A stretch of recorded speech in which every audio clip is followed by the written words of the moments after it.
Shalom sahabatku yang terkasih dan sehati dalam Yesus Kristus. Jumpa lagi kita pada kesempatan kali ini. Mari kita siapkan diri dan hati kita untuk menjadikannya layak menyambut Tuhan. Supaya kita bisa menjadi garam dan terang dalam kehidupan ini. Tentunya dengan bersama kita Resapi, Renungan Sabda Pendalaman Iman, presented by BPK PKK KAJ. Shalom, Bapak Ibu Saudara sekalian yang dikasihi Tuhan. Firman Tuhan diambil dari Matius 11, 28 sampai 30. Ayat ini sering sekali kita dengar. Ketika pastor mau membagikan hosti, seringkali pastor suka membagikan ayat ini. Ini adalah undangan. Ini adalah ajakan dari Tuhan Yesus. Tapi seringkali kita tidak memenuhi undangannya. Siapa yang tidak pernah mengalami badai dalam hidupnya? Siapa yang tidak pernah mengalami kegagalan di dalam kehidupannya? Siapa yang tidak pernah mengalami sakit dalam kehidupannya? Kita semua pernah merasakannya. Tetapi apa yang kita mau lakukan ketika masa-masa kegoncangan itu melanda kehidupan kita? Kita mau belajar. Nomor satu, kita mau datang pada Dia. Karena Tuhan Yesus sudah mengajak, marilah padaku semua yang letih lesu dan berbeban berat. Siapa yang tidak pernah juga berbeban berat? Kita semua juga pasti pernah berbeban berat. Jadi mari kita mau datang pada Yesus. Ketika kita datang pada Yesus, Dia memberikan kelegaan. Itu yang pertama. Yang kedua, dikatakan bahwa hadapi apa yang kita alami. Sehingga di dalam ayat 29 dikatakan, pikulah kuk yang kupasang dan belajarlah daripadaku. Kalau kita tahu kuk itu kan untuk biasanya kerbau membajak di sawah, itu kerbaunya 2. Kemudian dipasang kayu antara kerbau 1 dan kerbau 2. Kira-kira kalau ada kuk itu, kerbau ini bebas nggak mau gerak ke sana, mau gerak ke sini? Pasti enggak. Harus sama-sama, ya. Kalau kita dipasang kuk di sini, bebas nggak kita? Nggak bebas. Tapi kita harus pikul. Kita harus hadapi.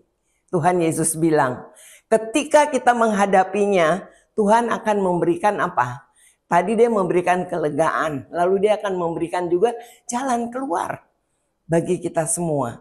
Pikulah kuk yang kupasang. Di dalam ayat 30 dikatakan, sebab kuk itu enak dan ringan. Coba, mana ada dipasang kuk itu enak dan ringan? Pasti nggak enak. Tapi Tuhan bilang, belajar daripadaku karena aku rendah hati, ya, dan lemah lembut.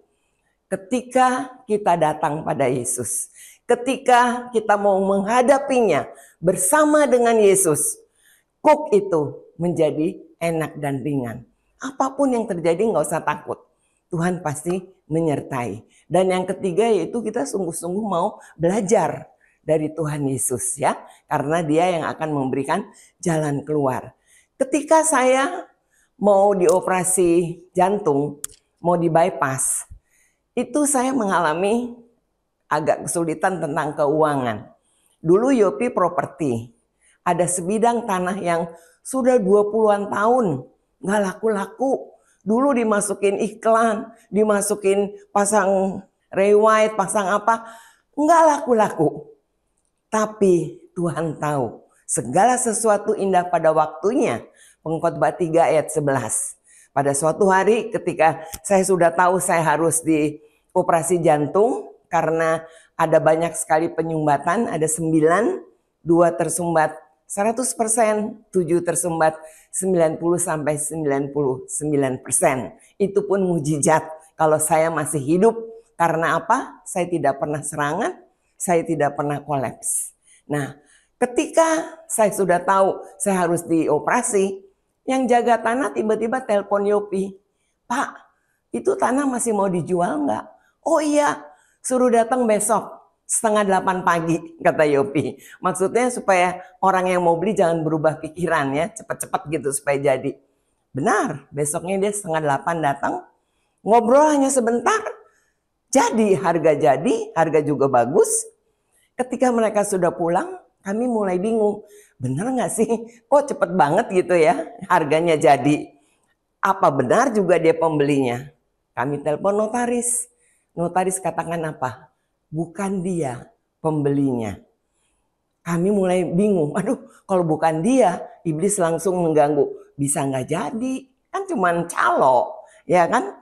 Lalu siapa yang beli? Kami tanya pada notaris. Yang beli seorang narapidana. Hah?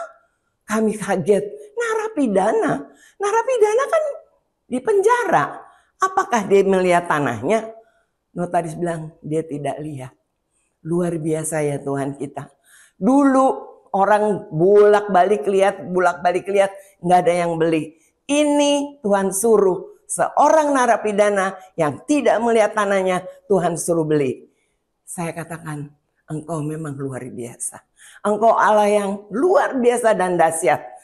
Kami tidak pernah memikirkan sejauh itu. Tapi Tuhan tahu yang terbaik untuk kita. Sehingga Filipi 4 ayat 19 mengatakan, Allahku akan memenuhi segala keperluanmu menurut kekayaan dan kemuliaannya. Menurut Kristus Tuhan kita, Yesus Kristus.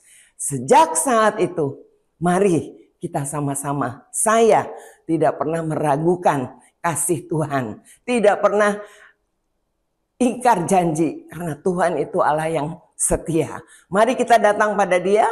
Kita belajar dari Dia. Dan kita sungguh-sungguh hadapi bersama dengan Yesus. Jangan takut apapun yang kau alami. Tuhan sudah menyediakan undangan selalu untuk datang pada Dia. Mari kita berdoa. Dalam nama Bapa dan Putra dan Roh Kudus. Amin. Terima kasih Tuhan. Engkau sudah selalu dan selalu mengundang kami untuk datang padamu. Untuk dekat dengan Engkau. Karena Engkau yang selalu akan memimpin seluruh jalan hidup kami. Supaya kami boleh tiba dengan selamat. Tolong Tuhan pegang tangan kami selalu. Dan biarlah kami selalu belajar daripadamu saja. Karena Engkau lemah lembut. Dan selalu kami mendapatkan ketenangan dan kelegaan dalam hidup kami. Terima kasih Tuhan, pakai kami semua menjadi alat di dalam tangan-Mu. Supaya nama-Mu ditinggikan, diagungkan lewat kehidupan kami. Demi Kristus Tuhan dan pengantara kami telah berdoa dan bersyukur. Amin. Dalam nama Bapa dan Putra dan Roh Kudus. Amin. Tuhan berkati.